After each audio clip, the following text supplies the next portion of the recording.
Dans un voyage, ce n'est pas la destination qui compte, mais le chemin parcouru. Je suis Gauthier Zimmerman et bienvenue dans Design Journeys. Design Journeys, c'est le podcast qui part à la rencontre des talents du design francophone. À chaque nouvel épisode, je discute avec un ou une designer à propos de son parcours, de son métier et de son quotidien. Mon objectif est de comprendre et de vous partager leur processus créatif, leur méthode de travail et leur façon de se réinventer. Bonne écoute! Salut Bastien! Salut Gauthier. Je suis très content de te recevoir. Ça fait longtemps que j'ai pas reçu un youtubeur sur ce podcast, donc je suis très content de t'avoir parmi nous.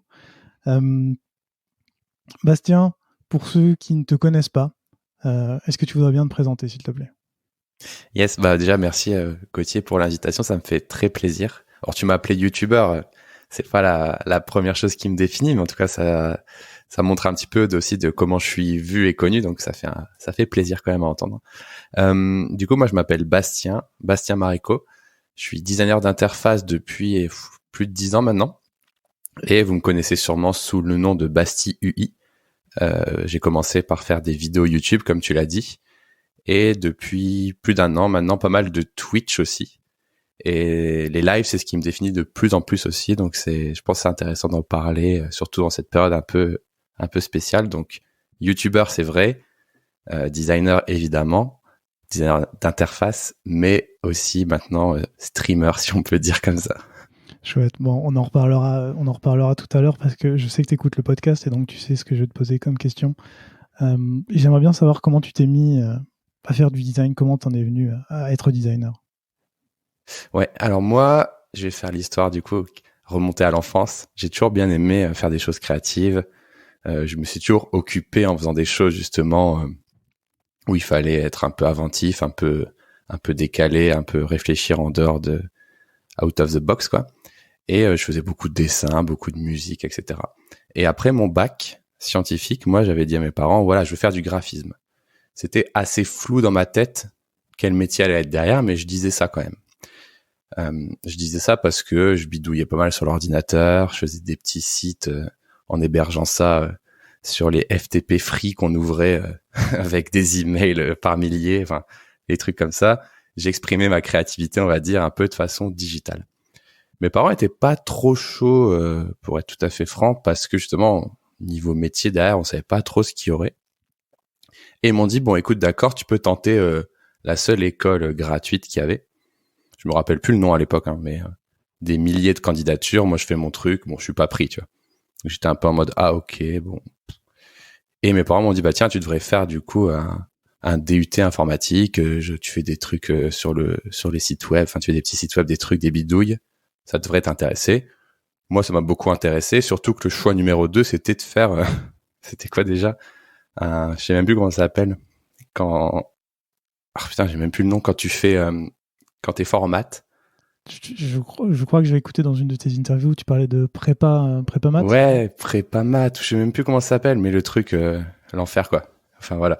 Et donc c'était soit ça, soit les maths. Donc moi j'étais très fort en maths en plus, paradoxalement, mais ça me disait pas d'en faire. Donc je suis allé en DUT informatique pendant 2 ans. Et c'était très cool en vrai, j'ai appris un petit langage de programmation. Pareil, ça reste pour moi quelque chose d'hyper créatif et d'amusant, le développement, donc je l'ai bien pris on va dire. Par contre, c'était plus toute la partie gestion compta de ce genre de formation qui était horrible pour moi. Et je suis sorti après de ces 2 ans de DUT, toujours à me dire, ben non, mais moi je veux faire du graphisme, hein, c'est sûr. Et voilà.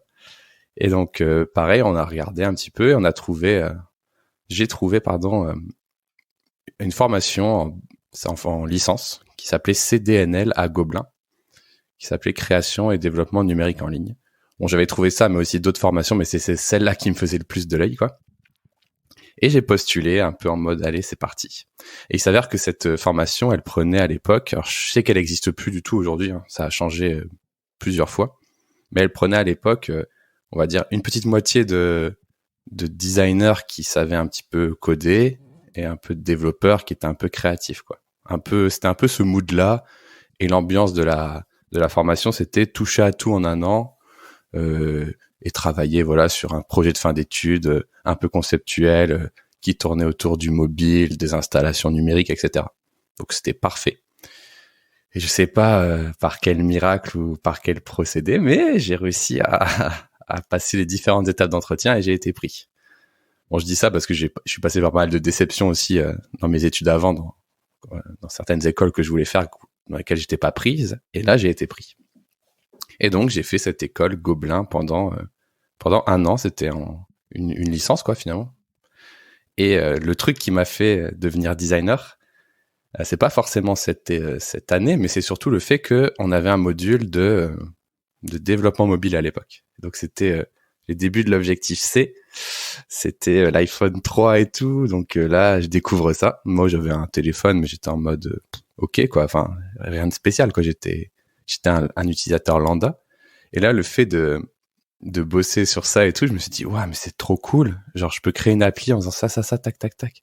Et donc à partir de cette année-là, à partir de ce module de cours là, bah j'ai acheté le MacBook, l'iPhone 3GS et tout, et j'ai commencé à bidouiller, à faire des applis. Et donc c'est là où je commençais un peu à faire de l'interface, parce que comme j'étais encore une fois plus en mode développement, je dirais je vais faire une appli, quand tu fais une blague, ça envoie un son, boum, c'est trop marrant, je l'ai publié. Je vais faire une appli, quand tu souffles sur le micro, ça fait tourner un moulin à vent, tu vois. Et tu peux débloquer des moulins à vent, plus tu souffles et tout. Tout ça, c'est des choses que j'ai faites, qui existent plus maintenant parce que j'ai arrêté de payer la licence de développeur, mais je m'amusais comme ça, quoi. J'avais fait une appli aussi de buzzer, quand tu joues avec tes potes en soirée, et que, je sais pas, un blind test, et tout le monde répond en même temps. J'avais fait une appli, bon, c'était à l'époque, à l'ancienne, hein, mais tout le monde mettait son doigt sur l'iPad ou sur l'iPhone. Tu cliquais, ça disait juste quelle personne avait appuyé en premier, quoi. Enfin, je m'amusais à faire des conneries comme ça, et j'ai fait de plus en plus d'interfaces, du coup, en faisant mes petites applis comme ça. D'ailleurs, petite parenthèse, j'ai aussi fait des applis, notamment des applications pour Skyrock. Il y a une vidéo sur ma chaîne qui explique un petit peu. J'avais fait une genre d'appli de fan de l'émission de D-Fool. Si vous voulez en savoir plus sur cette sombre affaire, allez voir sur ma chaîne YouTube. Mais en gros, j'avais fait une appli qui reprenait des private jokes de l'émission. Et je me suis fait un peu poursuivre en justice, dirons-nous, par Skyrock finalement. Ouais, j'ai vu la vidéo et il y a de quoi se marrer et je trouve ça assez marrant, toute la façon dont tu t'es développé là-dessus. Mais donc ça veut dire qu'en fait t'as appris l'UX et la UI sur le tard. En fait. Exactement. Alors du coup, ouais, Skyrock, juste, je reçois encore des commentaires, même encore aujourd'hui, de gars qui disent « C'est trop drôle, j'avais ton appli à l'époque, elle était trop bien, et je te retrouve sur YouTube. » Ça m'a fait rire.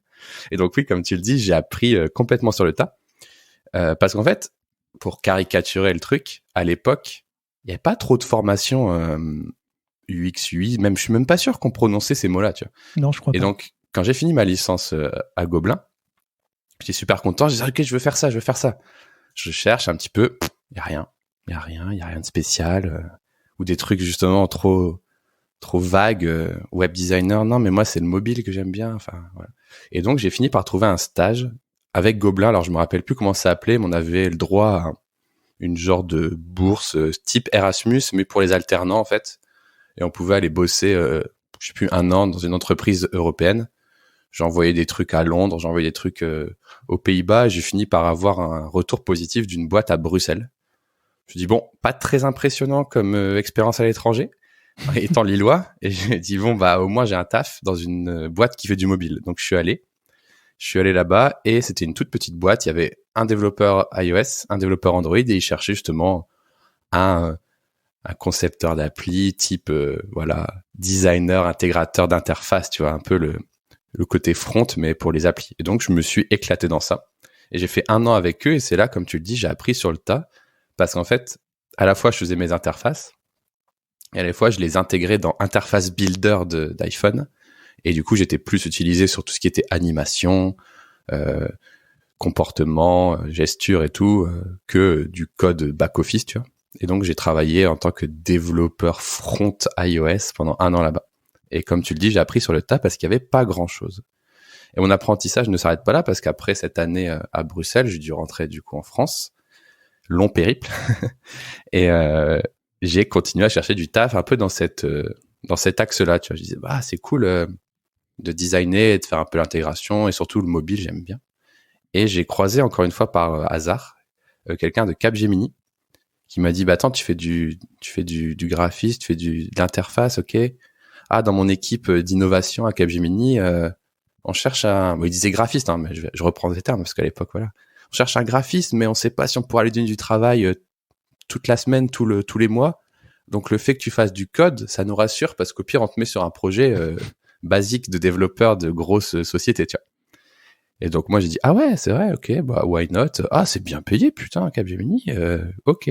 Enfin, pour un jeune comme moi, j'étais en mode, ah ouais, c'est un vrai travail de ouf et tout. Donc, j'y vais. C'est mon premier vrai travail.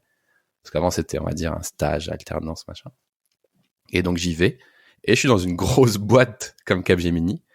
Et je suis là, le premier designer, je pense, de là-bas. Et je suis là, ok, c'est parti. Et il commence à me donner des trucs. Je fais mes armes, ça tâtonne un peu au début. Voilà, on me donne pas trop de trucs à développer, tu vois. Quand même, vous avez pas mal de graphisme à faire. Et arrivent deux choses. Arrivent plein de projets mobiles, parce que à côté, dans l'open space d'à côté, il y avait les équipes de développeurs mobiles, ce qui fait qu'ils avaient une force de frappe dans les avant-ventes Capgemini assez énorme, tu vois. Et donc, ils gagnaient des gros clients. Et derrière, bah, il y avait moi en mode, ok, j'ai 21 ans, j'ai fait juste des petites applis et je vais me taper des clients comme, du coup, il y a eu Fnac, Leroy Merlin et tout. Donc, j'ai vraiment fait mes armes sur le tas comme ça. Et j'ai fait mes armes aussi sur un truc un peu annexe. Je sais pas ceux qui se rappellent de ça, mais Windows 8, le Metro Design, je sais pas si ça vous rappelle quelque chose. Le fameux Windows qui a fait un gros flop. Ouais, je me souviens avec toutes les tuiles et tout ça. Enfin, avec toutes les tuiles. C'est le cas de le dire. Hein. Exactement. Ce qui s'est passé, c'est que quand Microsoft a sorti ça, ils avaient du coup le Windows Phone, mais ils avaient aussi toutes les surfaces et les Windows tactiles, on va dire, enfin hybrides, dans lequel, dans le menu démarrer, il y avait un espèce d'Apple Store un peu bizarre, où quand on appuyait sur le menu démarrer, ça passait en full screen avec des tuiles. Ça a disparu depuis. Et toutes les enseignes de la région où je travaillais à Lille, donc c'est beaucoup de e-commerce, ils voulaient faire leur appli Windows 8, ce qui était complètement bizarre, mais en fait, il s'avérait que Windows avait financé tous les grands retailers et toutes les grandes marques. Il leur avait donné l'argent pour que justement ils fassent leur appli et que ça remplisse leur Windows Store. Et j'ai fait énormément d'applis Windows. Je me rappelle, j'avais un ami développeur qui s'appelait Vincent, et moi j'étais avec lui et je codais en XML les fronts et c'était buggé de partout. On galérait trop à positionner les tuiles et j'ai fait pas mal de design, du coup Metro Design. C'était rigolo et c'est mort aussi vite que ça arrivait parce que du coup t'as bien senti qu'ils avaient essayé d'injecter de l'argent et puis après l'année d'après ça avait pas pris. Mais j'avais fait Carrefour Drive, enfin des trucs, mais qui aurait utilisé ça sur une appli Windows full screen quoi. J'ai fait Fnac, enfin j'ai fait plein d'applis mais Métro. C'était juste pour ordinateur en plus. Bah en fait c'était hybride, tu vois, donc à la fois t'avais le code qui se mettait sur ordi, sur tablette parce que c'était touch friendly, tu vois, et à la fois t'avais une décli Windows Phone qui se faisait parce que c'était un concept, je pense, un peu trop novateur. C'est en vrai, moi en tant que designer, j'ai appris énormément de choses en me plongeant dans leur documentation à l'époque. C'est juste que les utilisateurs étaient pas prêts, quoi. Mais c'était hyper futuriste tout ce qu'ils avaient fait, toute la navigation qu'ils appelaient Métro, inspirée de plein de choses, de la signalétique et tout. C'était passionnant, les grilles, le fait d'avoir supprimé tout le design, d'être sur un fond vide avec juste des hiérarchies de typos et tout. J'avais beaucoup appris avec ça. Mais il s'avère que tout ça a vite disparu des vies de tout le monde parce que c'était vraiment, c'était de l'argent injecté par Microsoft finalement pour tenter de remplir leur store, mais ça n'a pas pris, quoi. Donc voilà, un petit peu tout ce qui s'est passé, c'est que à Capgemini, j'ai eu deux grands starters dans ma carrière, c'était les applis e-commerce iPhone, Android de la région et aussi cette histoire de Windows où j'ai pas mal dû faire d'interface, voilà. Je crois que tu es la première personne que j'entends me dire que sa carrière a décollé grâce à Windows. Et surtout grâce à Windows 8. En vrai, tu vois, c'est en te le racontant que je me suis rappelé aussi un petit peu. Mais je t'avoue que, tu vois, à l'époque où j'ai découvert ça, je pense que c'était la première fois que je lisais une doc d'interface. La première fois que je voyais des docs d'UI design. Parce qu'avant, ça se limitait à des GUI, tu vois, GUI. C'est-à-dire que tu voyais tous les composants qui existaient en développement. T'avais une description de ce qu'ils faisaient. Et puis voilà, donc iOS, t'avais la tab bar et ça expliquait bouton back, ok, machin. Mais là, quand le Windows Metro, je sais plus comment ils appelaient, fluide, je sais plus comment ils l'avaient renommé après, mais Metro Design, tu vois. Et ben, il y avait une vraie doc avec des trucs, ouais, donc l'industrialisation de Bauhaus dans les années 1900, a fait que les objets se sont rendus plus minimales pour se soustraire à leur simple utilisation pure. Nanana. Et je lisais ça, je faisais, c'est passionnant et tout. Ah et oui, j'ai t'avais commencé. toute la culture design qui était derrière et qui te Ouais. permettait C'est là de faire. j'ai commencé à, je pense qu'il y a eu un switch dans ma tête. J'ai commencé à comprendre vraiment ce que c'était l'UI design. Et je pense que c'était 2010, tu vois, 2011 que j'ai fait ça. Et ça commençait tout juste, je pense, en France à apparaître. Et c'est là où justement, où j'avais un petit peu cette idée de je suis UI designer, tu vois. J'aimais bien et je me suis intéressé à plein de choses après, grâce à ce petit déclic, quoi. D'accord, ouais. Donc en fait, quand t'es arrivé chez Capgemini, t'étais même pas UI UX designer, t'étais graphiste iOS développeur. C'est une bonne question, hein. Je me rappelle même plus comment on était nommé. Je pense qu'on était, enfin, je dis on parce qu'après, je te l'ai pas dit, mais quand je suis arrivé, chaque année, on a recruté une nouvelle personne et on s'est structuré, on s'est même plus tard nommé le Creative Studio de Capgemini. Mais comment on nous appelait? On nous appelait les designers, hein. Faut être très condescendant de SS2I, mais non, attends, je réfléchis. Les artistes de l'open space d'à côté. Voilà, les classiques coloriage et tout, voilà. Non, mais je réfléchis en même temps que je te parle, mais je sais pas quel était mon intitulé de poste, mais en tout cas, ouais, je sais plus. Je réfléchis, non, j'avais pas de carte de visite. On commençait à parler du UX design au bout de 1 ou 2 ans où j'étais là-bas, bien sûr, mais au tout début, c'était pas web designer au final parce que c'était assumé que je faisais pas de web.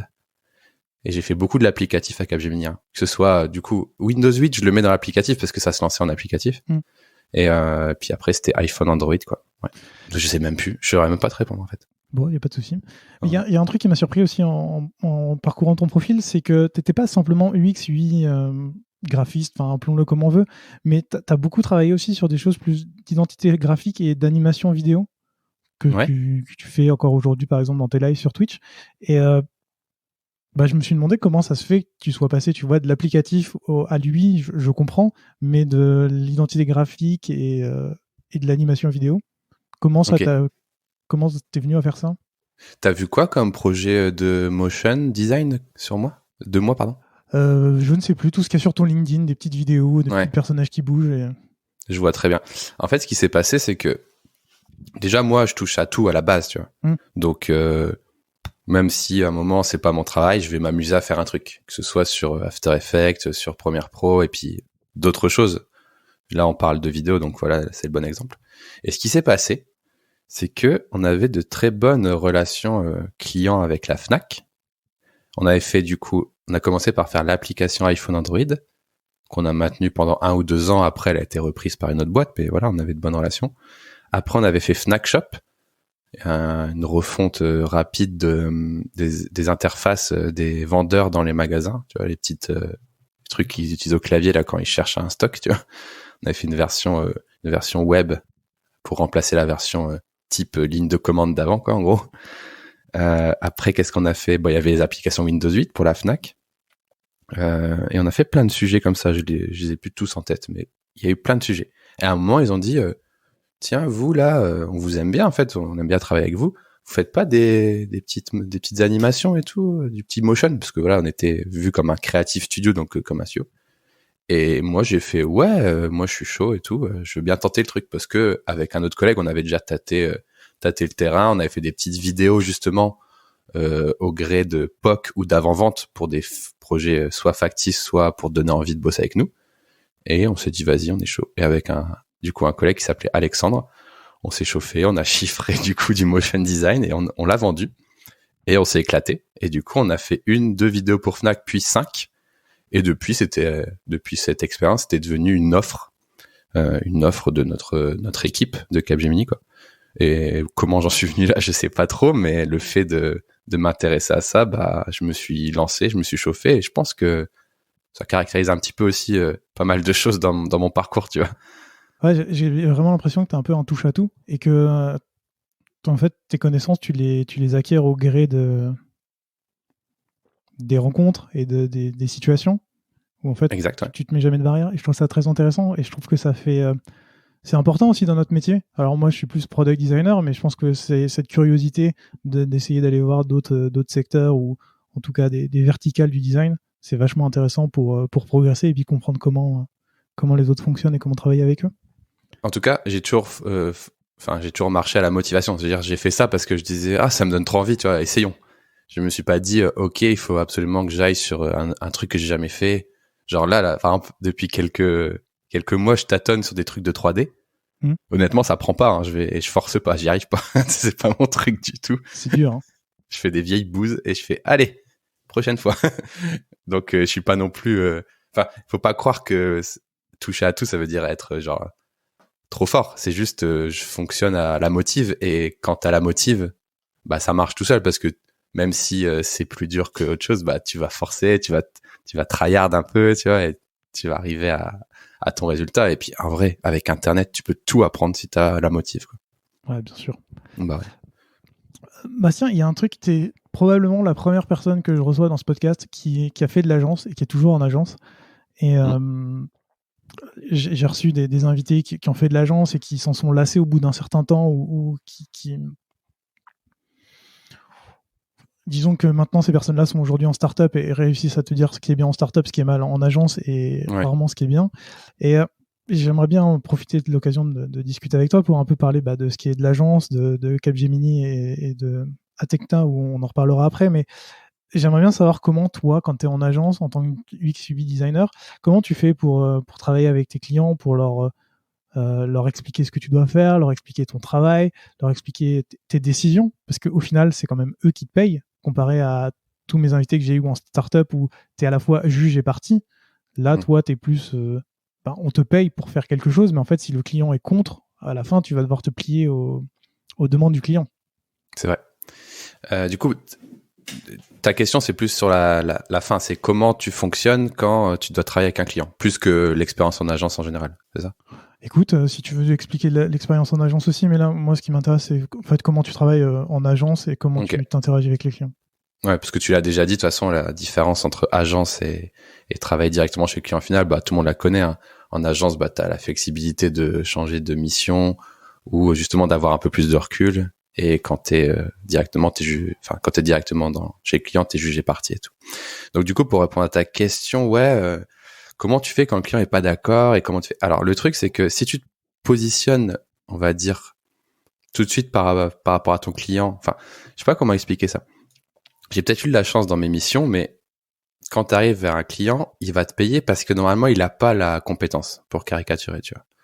Donc, normalement, s'il te paye parce qu'il a pas la compétence, et que toi, tu argumentes et que tu fais bien ton travail, et que tu utilises les arguments de ton métier qui sont très factuels, très logiques, il y a aucune raison qu'ils te disent « Ah non, on fait pas comme t'as dit », tu vois.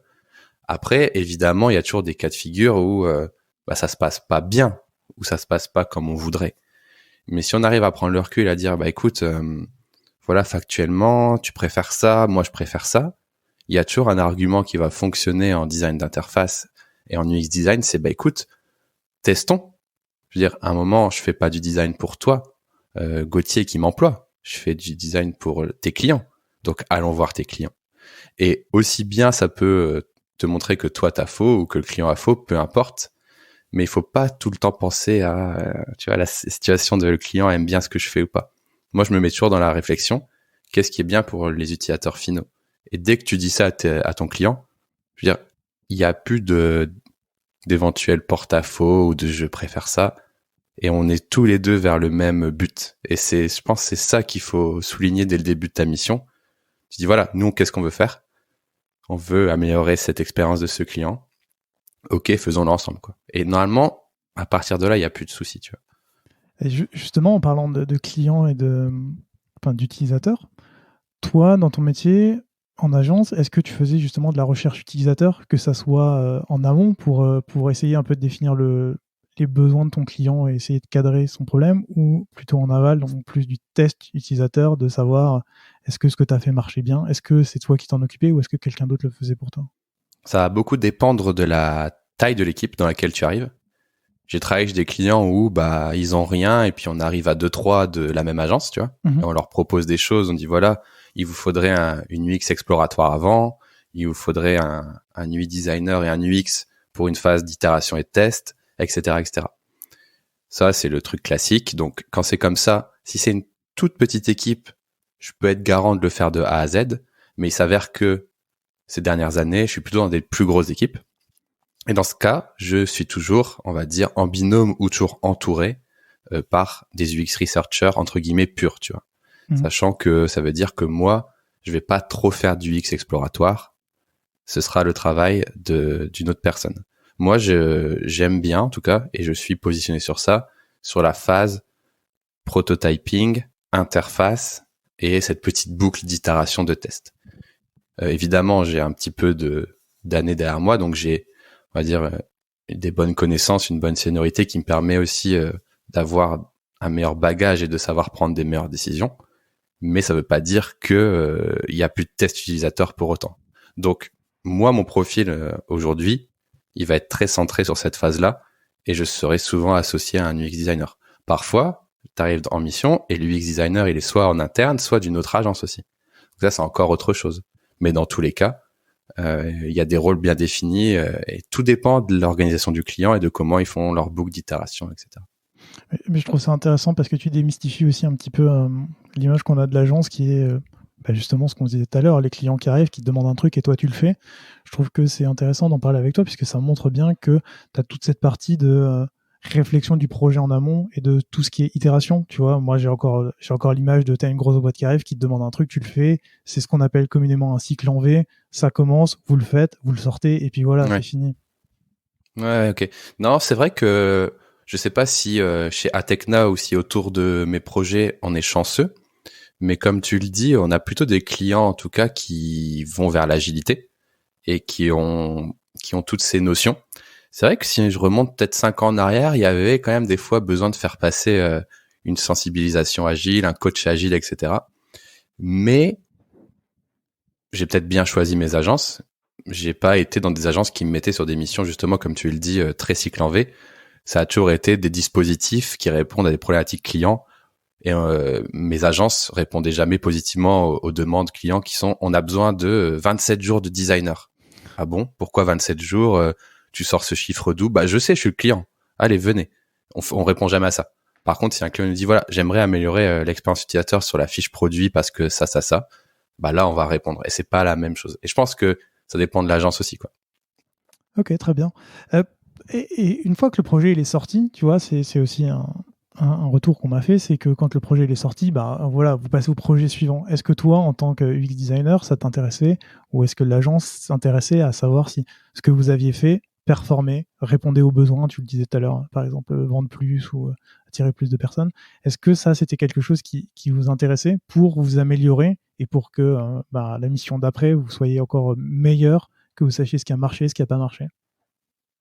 Ouais, alors évidemment, ça nous intéresse, mais comme tu peux le deviner, c'est pas toujours facile d'avoir ces infos ou d'être encore là à ce moment-là. Parce que, comme tu t'en doutes, des missions, ça a une fin. Donc évidemment, quand tu fais des missions moyennes ou longues, tu as quand même la chance de rester un petit moment. Mais parfois, quand des choses que tu as conçues se lancent, c'est peut-être des fois 6 mois ou 1 an après la conception, hein, faut pas se voiler la face. Des fois, tu n'es plus là. Voilà. Après, il y a aussi des clients où il y a du turnover, il y a des choses que tu as faites qui sont descopées ou réorganisées puisqu'il y a des changements de budget, etc. Donc, je pense que c'est la partie la plus difficile, entre guillemets, en tant que designer d'interface en agence, c'est que tu vois pas toujours ou pas souvent des choses sortir. Ça, c'est une chose que tu vois plus quand tu es soit en start-up, soit sur des plus petits projets. Mais c'est vrai que c'est un petit manque. Après, on a aussi la chance de bosser de façon plus agile. Et dans mes projets récents, des sprints sont assez courts et on peut voir des features sortir. Et quand tu restes 6 mois ou 1 an sur la même mission, bah évidemment, la feature sort. On regarde les analytics pour voir si les gens ont cliqué, si les gens se sont trompés, etc. Et on répare. Et ça, c'est très agile. Par contre, il y a des fois, malheureusement, le projet fait que tu ne peux pas voir la suite de ton projet et tu peux pas en apprendre plus. Par contre, quand tu es encore dans le projet et que tu as cette petite boucle d'itération et d'analytics, bah oui, c'est un des entrants les plus intéressants pour faire avancer l'interface, en effet. C'est pas trop frustrant, du coup, pour toi, justement, de pas avoir accès à toute cette donnée, et d'avoir passé tout ce temps sur ce travail, d'avoir itéré, d'avoir fait passer du temps pour améliorer tout ça et te dire qu'en fait, à la fin, tu sais pas si ça a marché ou pas? Bah, en fait, là, ça fait longtemps que j'ai pas eu ce sentiment. Ça m'a fait écho quand on a parlé parce qu'effectivement, j'ai déjà fait des projets de sites qui duraient 2-3 mois. Donc, moi, j'ai fait le travail consciencieusement, bibliothèque, petit design system avec le développeur, etc., etc. Merci, fin de la mission. Des fois, tu te connectes sur le site et en fait, il a été refait autrement au bout de 6 mois. Tu dis, bon, là, ça fait chier, en effet. Par contre, chez Atecna, on a des clients là actuellement sur lesquels on travaille avec la longueur, donc ça m'arrive plus trop. Et en plus, on arrive à travailler en plus avec plusieurs collaborateurs de la même agence, donc là, on a un bon suivi et on a accès aux analytics et on arrive à itérer, à apprendre des éléments. Ah, ça a pas du tout été cliqué. Ah, ça c'est super cliqué, faut vraiment pas l'enlever, etc., etc. Donc là, j'ai pas trop ressenti cette frustration ces dernières années en tout cas. Ouais, je trouve ça intéressant. Ça prouve aussi que les clients qui travaillent avec des agences ont un peu intégré ce principe-là et se disent que justement c'est de l'itératif et que si tu demandes juste une mission et que tu passes à autre chose ensuite, ça sera peut-être pas bénéfique pour eux. Ouais, alors encore une fois, je mets un petit disclaimer dans les missions que j'ai eues ces dernières années parce que, alors je sais pas si c'est mon agence qui choisit très bien ses clients ou les clients qui sont plus mûrs, ça doit être un peu les deux. Mais ça veut pas dire que si vous écoutez ce podcast et que vous allez en agence, ça va être à 100% ça. Si vous avez un mauvais commercial ou un mauvais directeur qui accepte sans vraiment réfléchir à l'expérience client et qui met juste des designers à des postes, là ça marchera pas. Parce qu'il y a une vraie réflexion dans mon agence autour de ce métier-là aussi, je pense que ça joue pas mal. Mais tu vois, en fait, c'est pour ça que je te pose la question, parce que, encore une fois, quand j'ai eu certains de mes invités qui m'expliquaient leur passage en agence, où c'était vraiment du t'arrives, tu fais une mission, tu délivres, tu t'en vas, tu sais pas si c'est bien ou pas, tu sais pas si ça a bien marché ou pas, et tout ce que tu disais tout à l'heure, tu te rends compte que 6 mois après, le site il a à nouveau changé, tu te poses des questions. Est-ce que c'est ma faute? Est-ce que c'est parce qu'ils avaient un budget à dépenser? Ouais, après, justement, c'était des missions de combien de temps, tu sais? Non, écoute, j'ai pas... Parce qu'en fait, moi, j'ai fait des missions de 2-3 mois et en effet, quoi qu'il arrive, tu auras ce sentiment-là parce que bah, ils ont pas assez d'argent pour te garder plus. Après, dans le nord de la France, les plus gros budgets, les clients, on va dire, les plus safe, c'est surtout tourné autour du e-commerce, la famille Mullier, tout ça, voilà. Et du coup, on arrive à avoir des missions qui sont sur la longueur. Il y a eu un petit cas particulier vers mai 2020. Voilà, il y a quelques projets qui ont été cut. Oh, on sait pas pourquoi. On se demande pourquoi. Mais sinon, les collaborateurs et les autres designers de mon équipe qu'on positionne en mission, c'est pas pour 3 mois. Voilà, c'est 1 an, 2 ans. Voilà. Après, je dis c'est 1 an, 2 ans. S'ils le souhaitent. Après, s'ils souhaitent sortir, bien sûr, on leur propose d'autres challenges, d'autres missions. Mais là, le truc, c'est que bah, c'est quand même cool de pouvoir suivre un sujet sur la longueur. Et les gens apprécient. Je comprends. Si on revient un tout petit peu sur Capgemini, parce que je te pose des questions d'agence, et donc du coup, comme c'est toute ton expérience, on parle au global. Mais si on revient sur Capgemini, t'as été pendant 5 ans UX UI designer, et après, t'es devenu digital art director. Ouais, ok. Et qu'est-ce que ça veut dire pour toi dans ton métier? Enfin, est-ce que ça avait véritablement un impact? Est-ce que ça voulait dire que tu gérais des personnes dans une équipe? Qu'est-ce que ça a, cette implication de changement de titre pour toi? On s'est beaucoup cherché sur LinkedIn ces années-là. Hein. Tu vois, tu me ressors des trucs et j'y repense. Alors oui, le nom est peut-être pas incroyable, mais en fait, il y a eu plusieurs choses. C'est que, étant le premier à être arrivé dans l'équipe, et comme je t'ai raconté tout à l'heure, on a recruté une personne tous les ans, en gros, bah, j'avais un peu appris à commencer à coacher, à manager. Donc, on m'a donné un peu ces responsabilités-là. Je dis ça avec des pincettes parce que la façon de manager de Capgemini à la longue m'a pas trop plu. Donc je l'ai fait comme une évolution personnelle, mais je m'y suis pas forcément retrouvé, en tout cas dans la structure de Capgemini, tu vois. Mais le fait est que du coup j'ai cherché un titre LinkedIn, très important. Je rigole parce que LinkedIn à chaque fois ça me fait penser à des trucs un peu ironiques. J'y vais de moins en moins parce que genre c'est blindé de floude, c'est des pastilles rouges tout le temps, des trucs aléatoires. J'y comprends plus rien. Bref. Et du coup, j'ai cherché un titre LinkedIn qui voulait un peu dire, bah, UX UI, un peu dire, voilà, je commence à manager, mais aussi, comme tu l'avais exprimé, je commençais à faire des choses qui étaient pas de l'UX UI, comme le motion design et tout. Donc j'avais voulu dire, le mot DA, c'était le mot à l'ancienne, hein. Du coup, on essayait de dire DA digital. Ouais, allez, on tente. Et du coup, j'ai dû passer par cette casquette sur LinkedIn quelques années. Et je me suis vite retrouvé plutôt à écrire lead UI designer. Au moment où je suis arrivé chez Atecna, justement, je pense. Dans le sens où j'ai déjà identifié que je préférais l'UI design que l'UX design. Sachant que l'UX design s'était mis à toutes les sauces et ça m'énervait un petit peu. Parce que les gens disaient UX design pour... oh, t'as vu, j'ai acheté le nouvel iPhone pour être fort en UX design. Je fais, quoi? Quel rapport? Bah, j'apprends des patterns. Ouais, rien à voir.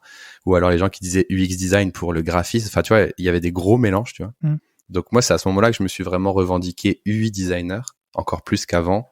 Et c'est là aussi où j'ai créé Basti UI sur YouTube, d'ailleurs. Et ce petit UI, c'était aussi un petit peu un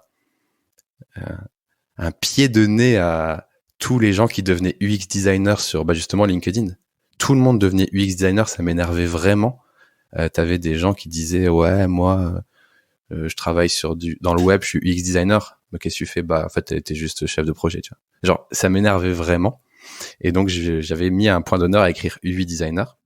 Et il s'avère que encore jusqu'à très peu les gens faisaient vraiment pas trop la différence.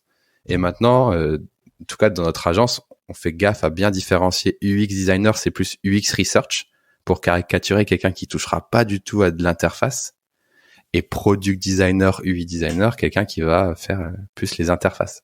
Et on essaye de faire cette différenciation pour éviter ce flou qui a été artistiquement dégueu pendant 10 ans. Je sais pas ce que t'en penses toi, mais moi ça me titillait vraiment à l'époque. Tu vois, alors moi je suis un peu plus jeune que toi, donc du coup j'ai plus connu la période où en fait t'arrivais et les UX, UI designers c'était des product designers cachés. Et tu vois, c'est marrant que tu dises ça parce que pour moi la notion est encore différente. Tu vois, c'est tellement splitté. Tu vois, t'as les UX researchers, t'as les UX designers, mais c'est vrai que cette catégorie-là, je sais jamais trop où la mettre. T'as les UI qui s'occupent vraiment de mettre de la couleur, faire en sorte que l'application soit jolie, qu'il y ait des belles animations. T'as le product designer qui essaye d'occuper tout le scope de la recherche jusqu'à la fin. Tu vois, toi, tu dis, c'est des product designers, mais qui s'occupent de la UI. Il y a, je pense, encore ce problème de notion de nom. Ouais, carrément. Et c'est complètement. Et du coup, moi, j'étais vraiment pas... Quand je voyais UX UI, je me disais, mais en fait, moi, j'ai pas de formation sur créer des personas, mener une interview et tout. Je me suis dit, déjà, j'aime pas... C'est pas la phase du métier que j'aime le plus. Alors je dis pas qu'il faut pas le faire, hein, attention, je dis que j'aime pas le faire moi, mais quand je reçois les interviews et les personnages, j'adore, c'est hyper instructif. Mais c'est juste que moi c'est pas ce qui me fait vibrer. Et en plus les gens l'utilisent à toutes les sauces et ça m'agaçait un peu, et c'est là aussi je me suis dit OK, UI designer, c'est là-dedans que je veux performer. Et en plus il y avait toutes les problématiques de librairie design system qui arrivaient à ce moment-là, donc c'était parfait, j'adorais. Et lead, c'est parce que du coup j'ai eu cette casquette un peu de personnes expérimentées, et aussi cette casquette de personnes qui savaient transmettre et expliquer aux autres et un peu emmener l'équipe, motiver l'équipe sur des sujets, et voilà. Donc DA digital est vite devenu lead UI designer du coup. Aujourd'hui encore, tu gères une équipe ou t'es vraiment plus là en tant que mentor C'est une très bonne question. J'ai un peu comme chez Capgemini, on me l'a pas empêché de gérer une équipe, comme tu le dis. Mais en fait, ça m'intéresse. Je me rends compte que ça m'intéresse pas trop, dans le sens quand tu gères une équipe, il y a le côté organisationnel et financier qui arrive. Et ça, c'est pas ce qui me fait kiffer non plus. Par contre, toute la partie mentoring, coaching et faire grandir les gens, ça m'intéresse. Donc aujourd'hui, chez Atecna, je suis manager de quelques personnes. J'anime aussi la communauté, mais de façon, on va dire, pas officieuse, mais de façon, on va faire un meet-up, on va parler de ça, etc. Mais je suis pas le chef de l'équipe. Ça me ressemble pas trop, tu vois ce que je veux dire? Et je suis pas là, OK, on va staffer les gens, donne-moi ton TJM, j'ai des contacts, je suis pas commercial. Enfin, tu vois, j'ai toute cette facette de la personnalité d'un leader d'une communauté ou d'un chef d'équipe. Je l'ai pas et j'ai pas trop envie de la développer, tu vois. C'est intéressant. J'aimerais bien en rediscuter un peu avec toi parce qu'il y a quelques temps, j'ai publié un épisode de Julien Ayon, qui est lead product designer chez Conto. D'accord. Et qui, lui, justement, expliquait que être manager, c'est un choix conscient, qu'il faut se poser les bonnes questions et que c'est pas grave d'être juste product designer, dans son cas, Ouais. où tu veux améliorer tes compétences et devenir très très bon dans ta catégorie sans virer des gens. C'est Et ça.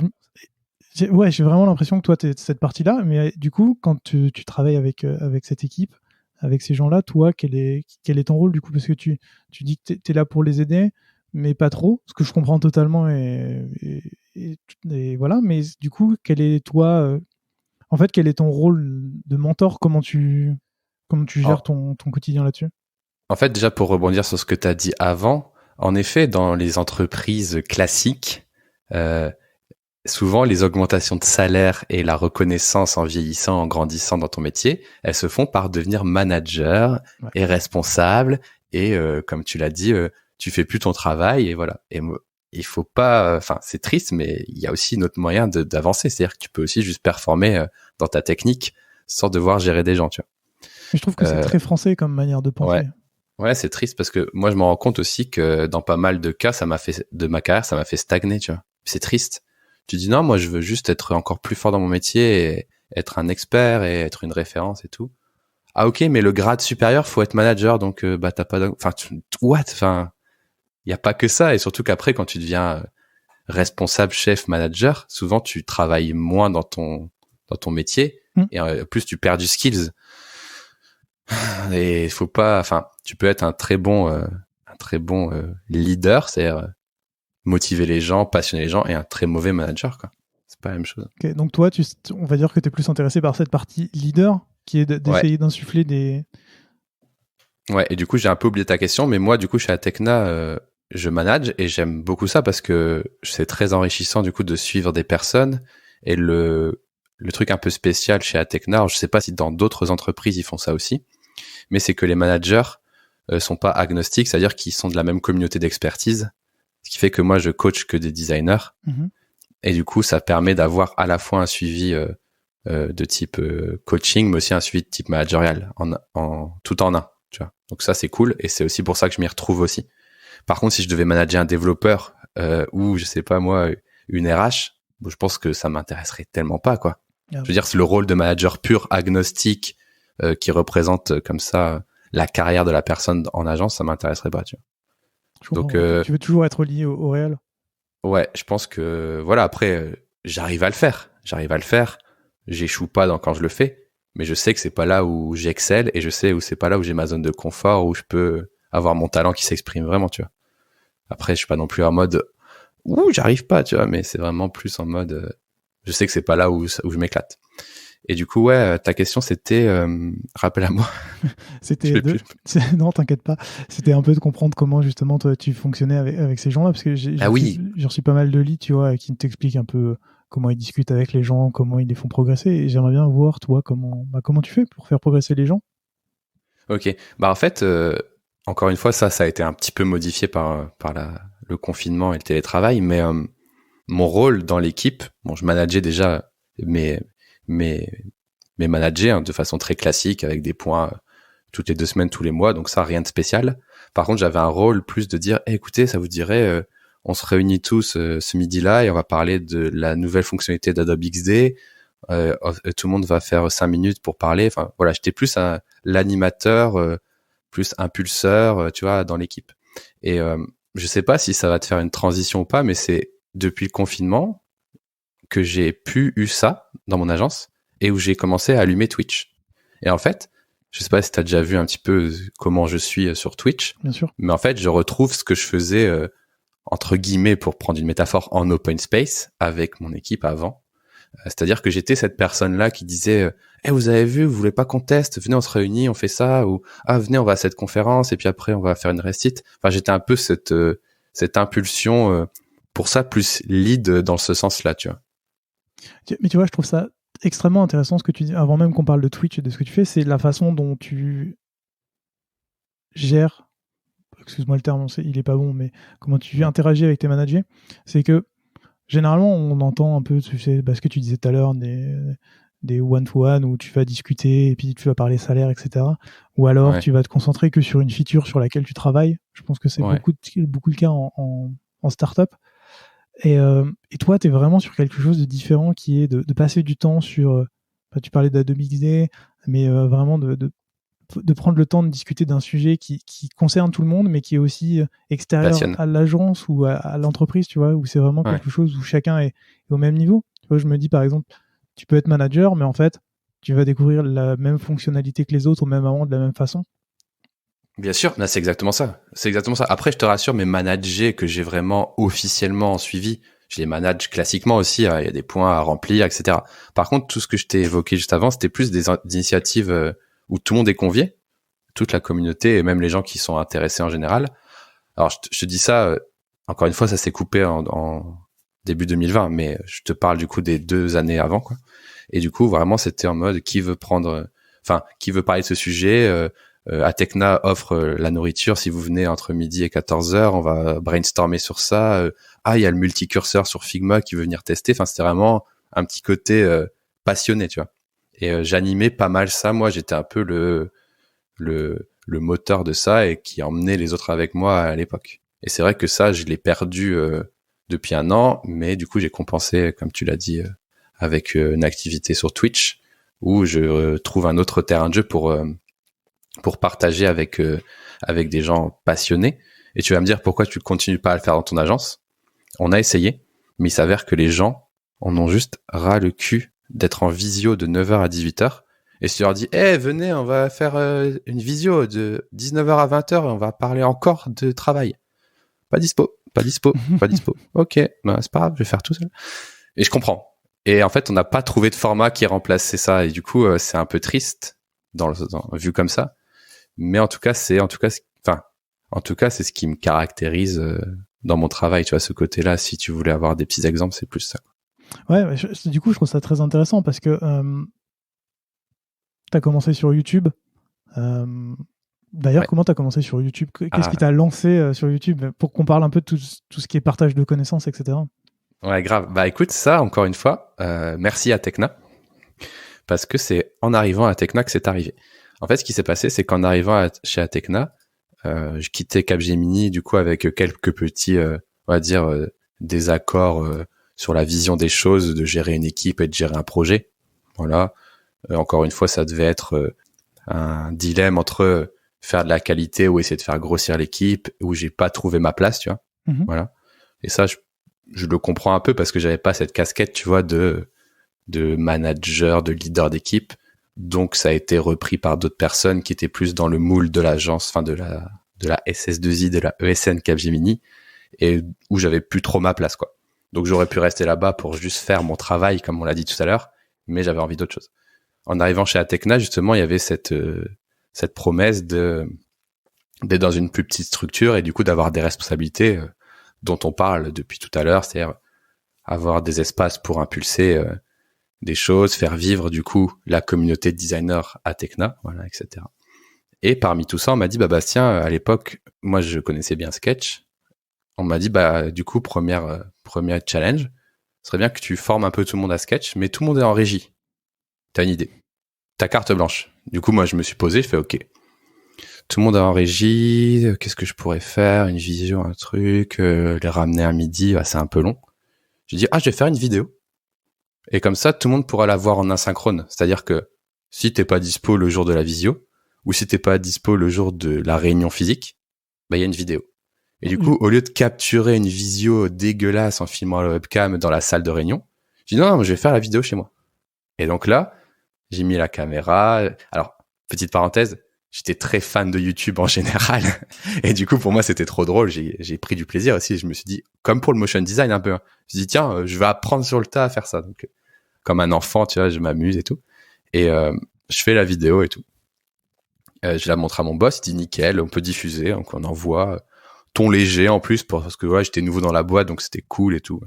Et je lui dis, en fait, la vidéo, là, j'ai pris X jours à la faire sur le temps de travail. Est-ce que je peux la mettre sur Internet ? Et si les gens, ils me connaissent ou ils veulent travailler avec moi ou avec nous, je renvoie tous les points de contact à Atecna. Mon boss, il dit, OK, rien à perdre, vas-y, go. Et puis voilà. Et puis, une deuxième vidéo. J'en fais une deuxième. On commence à avoir des petits contacts. Trop bien le tuto, vous pouvez nous faire une formation et tout. Et là, on se dit, il y a peut-être un truc à jouer.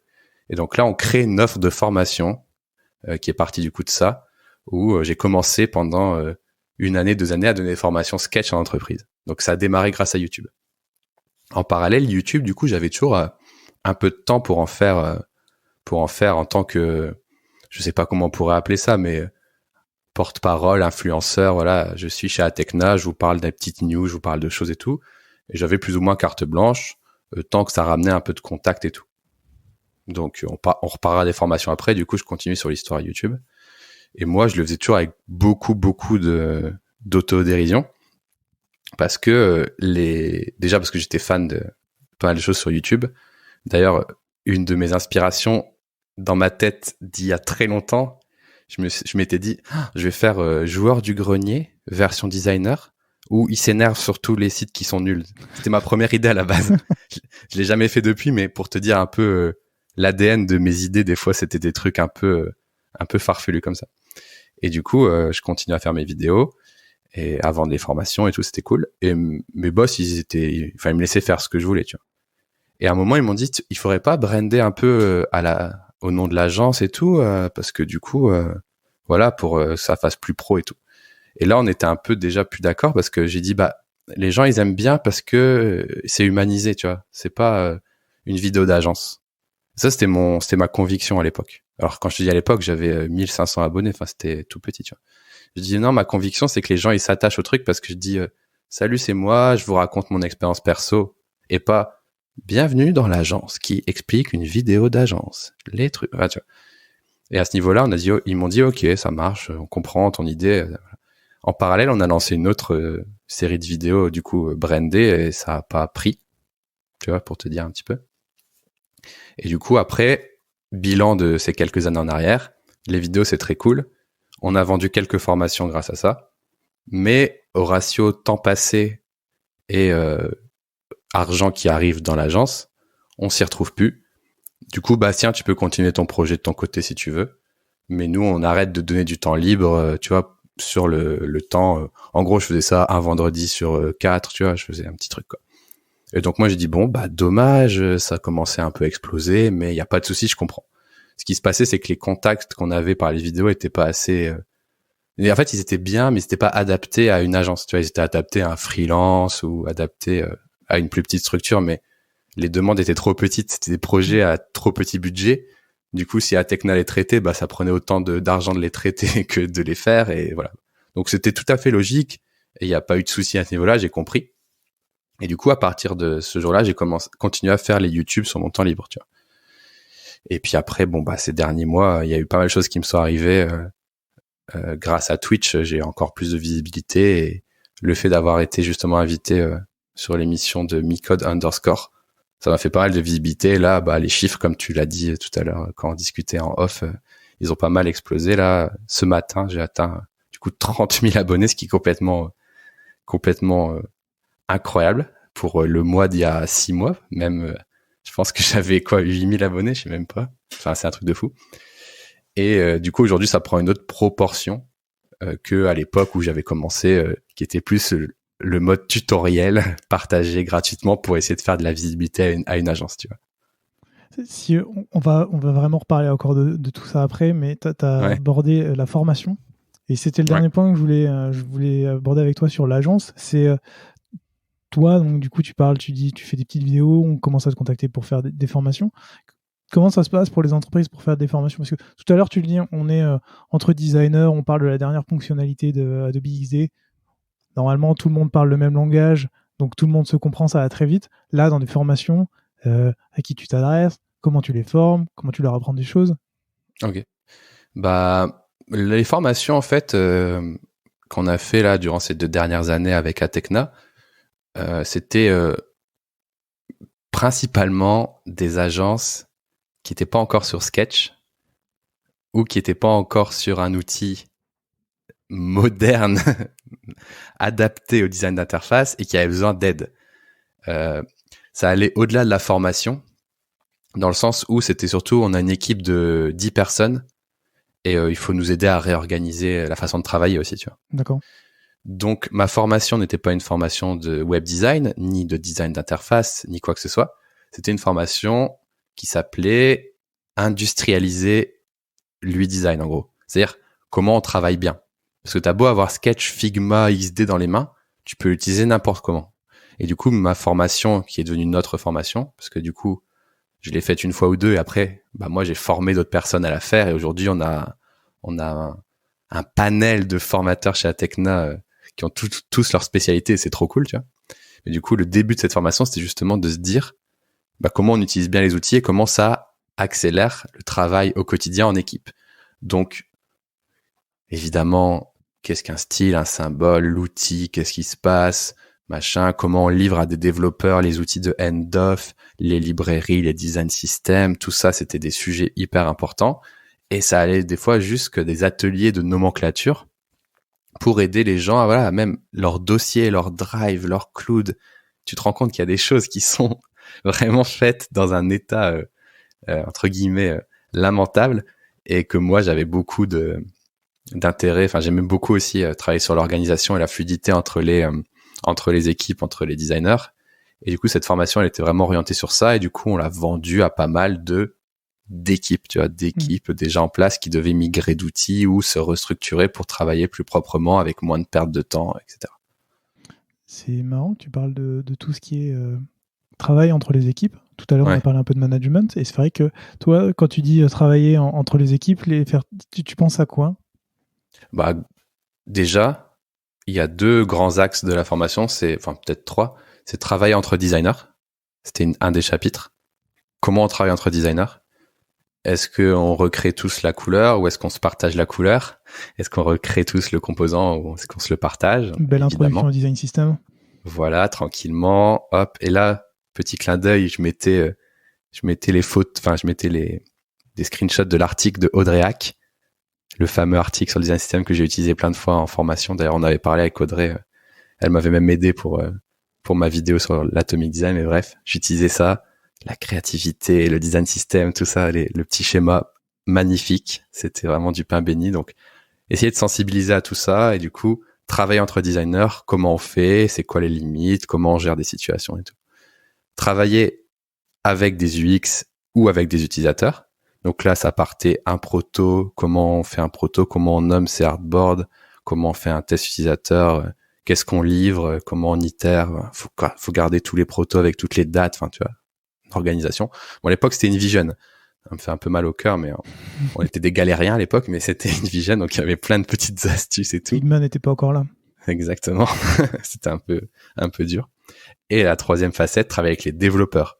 Comment tu livres ton design, comment tu fais tes planches de découpe, comment tu livres un beau SVG, comment tu donnes accès à l'inspecteur.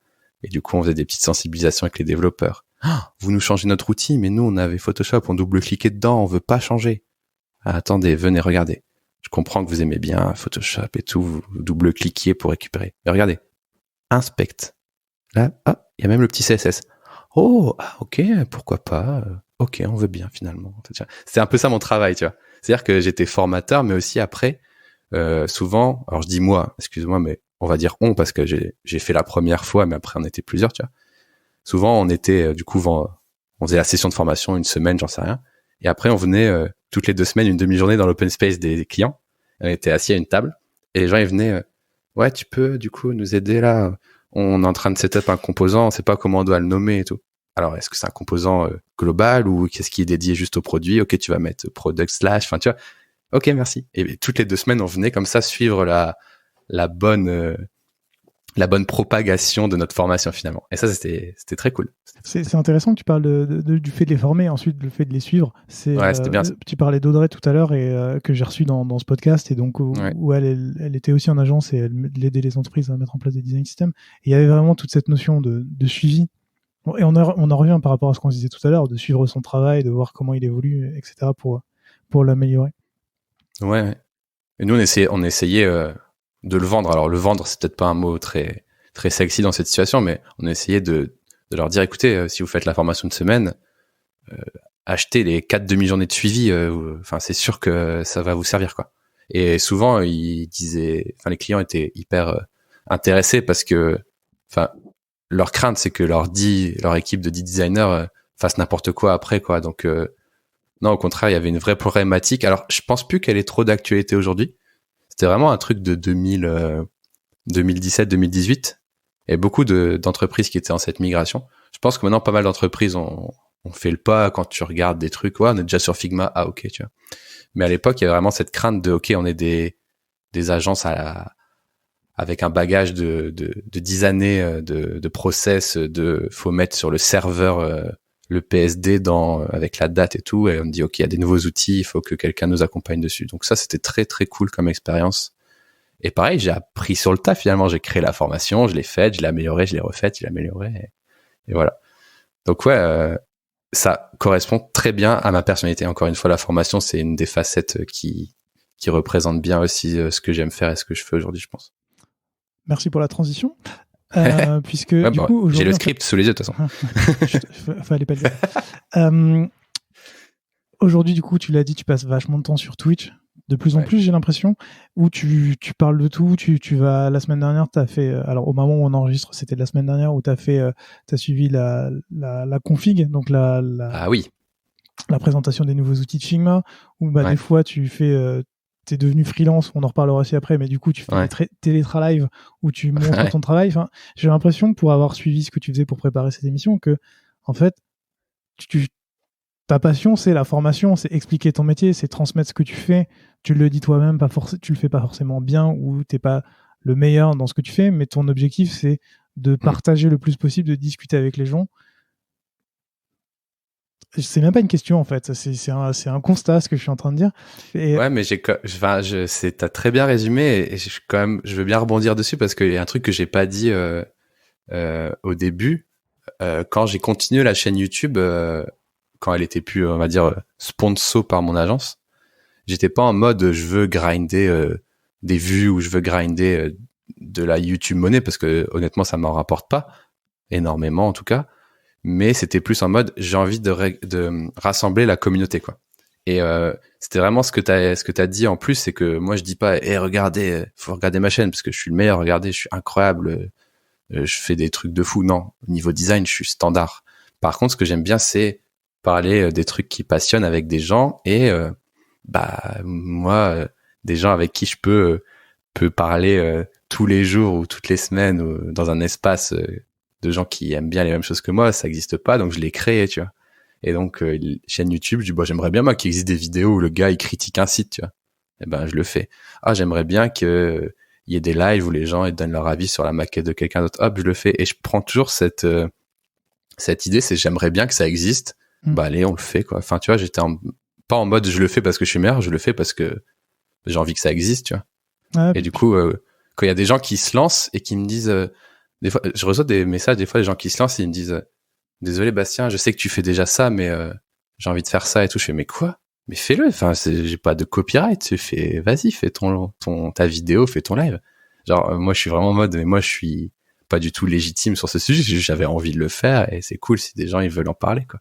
Désolé, je suis allé dans tous les sens, mais. Ouais, non, aucun problème. Mais ça se ressent dans ta façon, tu vois, de parler, de présenter les choses. C'est qu'en fait, t'es juste là parce que tu kiffes et j'ai vu certaines de tes critiques quand tu fais, c'est toujours bienveillant, c'est toujours avec du monde autour. Je trouve ça d'ailleurs extrêmement intéressant parce que ça habitue aussi les gens à voir comment tu fais une design critique. On en parle beaucoup encore sur ce podcast sur justement comment tu te retrouves en entreprise à, entre guillemets, critiquer les designs. Et je trouve que la façon de faire, la façon dont tu le présentes permet d'éduquer les gens, parce que j'ai l'impression qu'il y a quand même pas mal de jeunes designers qui te suivent aussi pour comprendre le métier, voir comment ça se passe.